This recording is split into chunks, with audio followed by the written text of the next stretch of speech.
আসসালামু আলাইকুম রহমতুল্লাহ। আশা করি সবাই ভালো আছেন, সুস্থ আছেন। আমরা প্রথম ক্লাসে বলেছিলাম যে আজকের এই দ্বিতীয় ক্লাসে যে জিনিসগুলো শিখবো সেই বিষয়গুলো হচ্ছে recruitment and selection. Recruitment and selection খুবই গুরুত্বপূর্ণ একটি টপিক, যেটা হচ্ছে এইচআর এর ফার্স্ট কাজ। এইচআর এর ফাংশনের প্রথম ক্লাস এবং প্রথম টাস্ক, তা খুবই গুরুত্বপূর্ণ। তো আশা করি সবাই মনোযোগ সহকারে ভিডিওটি দেখবেন, আপনারা উপকৃত হবেন। রিক্রুটমেন্ট এন্ড সিলেকশনের প্রথমে হচ্ছে manpower requisition, job analysis, job description, job specification, CV screening, shortlisting, interview process, interview evaluation sheet, offer letter, appointment letter, joining checklist, onboarding process. এগুলো হচ্ছে মূলত রিক্রুটমেন্ট অ্যান্ড সিলেকশনের অন্তর্ভুক্ত এই কাজগুলো। তো ধাপে ধাপে আমি প্রত্যেকটা জিনিস নিয়ে ডিসক্রাইব করার ট্রাই করব। যেমন manpower requisition. Manpower requisition কে দেয়? অ্যাকচুয়ালি ম্যান পাওয়ার রিকুইজিশন যে ডিপার্টমেন্টের ম্যান প্রয়োজন, যে ডিপার্টমেন্টের এমপ্লয়ি প্রয়োজন, ওই ডিপার্টমেন্ট থেকেই ম্যান পাওয়ার রিকুইজিশন দেওয়া হয়। এই ম্যান পাওয়ার রিকুইজিশন কাকে দেওয়া হয়? ম্যান পাওয়ার রিকুইজিশন এইচআর ডিপার্টমেন্টকে দেওয়া হয়। দেন হচ্ছে এইচআর এবং ডিপার্টমেন্ট হেড, মানে যে ডিপার্টমেন্টের ম্যান পাওয়ার প্রয়োজন, তারা বসে অ্যাকচুয়ালি কতজন ম্যান লাগবে, বাজেট বাজেট কত, এই বিষয়গুলো নিয়ে তারা অ্যাপ্রুভাল দেয়, যে একটা নেগোসিয়েশন করার পরে একটা ফাইনাল স্টেজে আসে যে অ্যাকচুয়ালি কতজন ম্যান পাওয়ার আমরা নিচ্ছি। দেন হচ্ছে ধাপে ধাপে পরবর্তীতে কাজগুলো স্টার্ট হয়। আমি সবগুলো কাজ ডিটেলস আপনাদের সামনে তুলে ধরব। আশা করি আপনারা ধৈর্য সহকারে ভিডিওটি দেখবেন, শুরু থেকে শেষ পর্যন্ত দেখার অনুরোধ থাকবে। আজকের লার্নিং লার্নিং অবজেক্টিভ, আজকে আমরা আসলে কি কি শিখব? রিক্রুটমেন্ট কি, রিক্রুটমেন্ট ও সিলেকশনের পার্থক্য, intent recruitment process, job analysis, job description, job specification, CV screening, যে বিষয়গুলো আমি অলরেডি আপনাদের সামনে একবার বলেছি। এখন রিক্রুটমেন্ট জিনিসটা কি?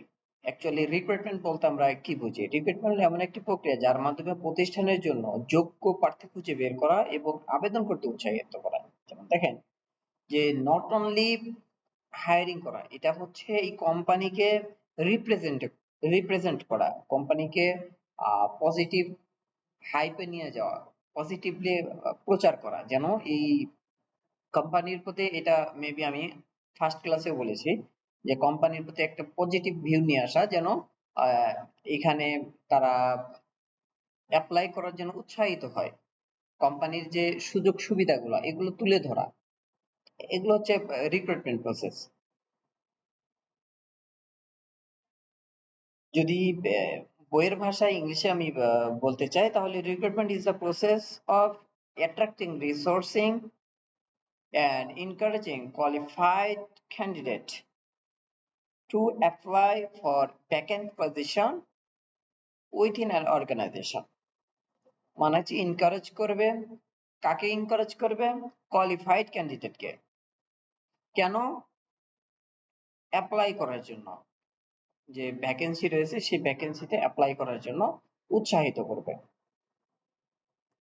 যেন ডেডলাইনের মধ্যে তারা অ্যাপ্লাই করে, অ্যাপ্লাই করতে উৎসাহিত হয়। এটা হচ্ছে রিক্রুটমেন্ট, অ্যাকচুয়ালি রিক্রুটমেন্ট। এখন এর মধ্যে অনেকগুলো প্রসেস রয়েছে, অনেকগুলো কাজ রয়েছে, সেই কাজগুলো আমরা ধাপে ধাপে শিখবো। এখন রিক্রুটমেন্ট এন্ড সিলেকশন, অনেক সময় আমরা এই দুইটাকে সেম ভেবে ফেলি, যে রিক্রুটমেন্ট এবং সিলেকশন হয়তো বা এক জিনিস। মোটেও এক না। রিক্রুটমেন্টের পার্ট কতটুকু? ক্যান্ডিডেট খোঁজা, সিভি কালেক্ট করা, জব পোস্ট করা, অ্যাপ্লিসেন্ট ইনক্রিজ করা, মানে অ্যাপ্লিসেন্টদেরকে উৎসাহিত করা, এই পর্যন্ত হচ্ছে রিক্রুটমেন্টের কাজ। দেন হচ্ছে সিলেকশন, তার পরবর্তীতে ধাপ হচ্ছে সিলেকশন। সিলেকশনের মধ্যে কি কি রয়েছে? ইন্টারভিউ নেওয়া, বেস্ট ক্যান্ডিডেট নির্বাচন করা, যেমন ইন্টারভিউ নেওয়ার পর যে আমরা নির্বাচন করি, তারপর হচ্ছে তাদের মেডিকেল পারফরমেন্স, রেফারেন্স চেক, তাদের রেফারেন্স চেক দিতে হয় অ্যাপয়েন্টমেন্টের আগে। দেন হচ্ছে অফার লেটার প্রদান, তারপর হচ্ছে হায়ারিং। এইগুলো হচ্ছে সিলেকশনের কাজ। দেখুন আমি সুন্দর একটা উদাহরণ দেওয়ার ট্রাই করেছি। এবার আমি যদি বলি যে সাপোজ কোন একটা কোম্পানিতে একজন এক্সিকিউটিভ বা যে কোনো একটা পজিশনের একজন ম্যান পাওয়ার লাগবে। এখন ম্যান পাওয়ার লাগবে বলেই কি এইচআর ইন্টারভিউ নেওয়া শুরু করবে? অবশ্যই কিন্তু না। এখানে কিছু প্রসেস রয়েছে। প্রসেসটা কি? যেমন একটা আছে রিকুইজিশন ফর্ম। এটা হচ্ছে একদম স্টার্টিং এ হয়। তো এইচআর প্রথমেই যেটা জানবে যে কেন এমপ্লয়ি লাগবে, কোন ডিপার্টমেন্টে লাগবে, এই যে man power requisition. Manpower requisition form fill up করতে হবে। সেখানে কি কি থাকে একটা ম্যান পাওয়ার রিকুইজিশন? দেখুন এখানে প্রসেস গুলো ডিটেলস আমি আলোচনা করার ট্রাই করেছি। ডিপার্টমেন্ট হেড এইচআর কে রিকোয়েস্ট পাঠাবে। যেমন মার্কেটিং এ আমি যেটা বললাম, মার্কেটিং এক্সিকিউটিভ লাগবে, সেখানে কি লিখবে? এক্সিকিউটিভ দরকার। কেন লাগবে? সেটা হতে পারে প্রিভিয়াস যে ছিল সে রিজাইন দিয়েছে, তো সেখানে নিউ এমপ্লয়ি লাগবে। অথবা এমপ্লয়ির কিন্তু অনেকগুলো কারণ থাকে। নতুন রিকুইজিশনের ভ্যাকেন্সির অনেকগুলো কারণ থাকে। হতে পারে প্রমোশন, হতে পারে কোম্পানির ডেভেলপমেন্ট, বা কোম্পানি গ্রোথ করেছে, নতুন ব্রাঞ্চ, নতুন প্রজেক্ট লঞ্চ করেছে। তো সেক্ষেত্রে নিউ ম্যান পাওয়ার লাগতে পারে। তো এই রিজন গুলো, যে কোনো যে কারণে ম্যান পাওয়ার লাগবে সেই রিজনটা মেনশন করতে হবে, ম্যান পাওয়ার রিকুইজিশন ফর্মে মেনশন করতে হয়। এখন ম্যান পাওয়ার রিকুইজিশন ফর্মে কি কি থাকে? ডিপার্টমেন্ট থাকবে, পজিশন থাকবে, নাম্বার অফ ভ্যাকেন্সি, কতজন ম্যান পাওয়ার লাগবে, রিজন কেন, সেটা হতে পারে রিজাইন, হতে পারে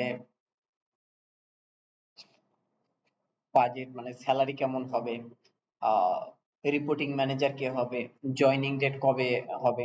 এই বিষয়গুলো সাধারণত ম্যান পাওয়ার রিকুইজিশনের মধ্যে, রিকুইজিশন ফর্মে মেনশন থাকতে হয়। সো এখানে আরেকটা জিনিস থাকে, সেটা হচ্ছে জয়নিং ডেটটা কবে থেকে জয়নিং হবে। এই বিষয়গুলো কিন্তু শুরুতে কে দেয়, কে ইনফরমেশন গুলো দেয়? এটা কিন্তু ডিপার্টমেন্ট হেড থেকে এই রিকুইজিশন ফর্ম এবং এই ইনফরমেশন গুলো এইচআর কে দেওয়া হয়। তখন কি করে? এইচআর এটা নিয়ে কাজ করে।